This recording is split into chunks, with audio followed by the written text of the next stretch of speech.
ഭീഷണിയാക്കി cocoa വില ചരിത്രത്തിലെ ഏറ്റവും ഉയർന്ന വിലയിൽ. ഉണക്കപ്പരിപ്പിന് 840 മുതൽ 850 രൂപയും പച്ചപ്പരിപ്പിന് 810 മുതൽ 830 രൂപയുമാണ് വില. കുരുമുളകിനേക്കാൾ ഉയർന്ന വിലയാണ് ഇപ്പോൾ ലഭിക്കുന്നത്. എന്നാൽ ഹൈറേഞ്ചിൽ കൊക്കോ കൃഷി നാമം മാത്രമാണ്. ഉൽപാദനവും ഗണ്യമായി കുറഞ്ഞതിനാൽ ഇപ്പോഴത്തെ വില വർധന കർഷകർക്ക് പ്രയോജനപ്പെടില്ല. 2 മാസത്തിനിടെ 500 രൂപയുടെ വർധനയുണ്ടായി. ഒരു പതിറ്റാണ്ടിന് ശേഷമാണ് കൊക്കോ വിലയിൽ ചരിത്ര മുന്നേറ്റം ഉണ്ടാകുന്നത്. എന്നാൽ വിലയുള്ളപ്പോൾ വിളവില്ലാത്തതും വിളവുള്ളപ്പോൾ വിലയില്ലാത്തതുമായ പതിവ് പ്രതിഭാസം കർഷകരെ നിരാശരാക്കുന്നു. ഉണക്കപ്പരിപ്പ് സംഭരിച്ചിരുന്ന കർഷകർ ഇപ്പോൾ വിപണിയിൽ ഉൽപ്പന്നം വിറ്റഴിച്ചു തുടങ്ങി. 1.5 പതിറ്റാണ്ട് മുമ്പ് വരെ ഹൈറേഞ്ചിൽ വ്യാപകമായി കൊക്കോ കൃഷി ചെയ്തിരുന്നു.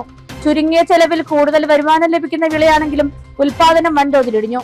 ഇതോടെ കർഷകർ കൊക്കോ വെട്ടിമാറ്റി ഏലം കൂടുതൽ കൃഷി ചെയ്തു.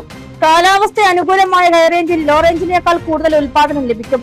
അതേസമയം എലി, അണ്ണാൻ, മരപ്പെട്ടി തുടങ്ങിയവ കൃഷിക്ക് ഭീഷണിയാകുന്നു.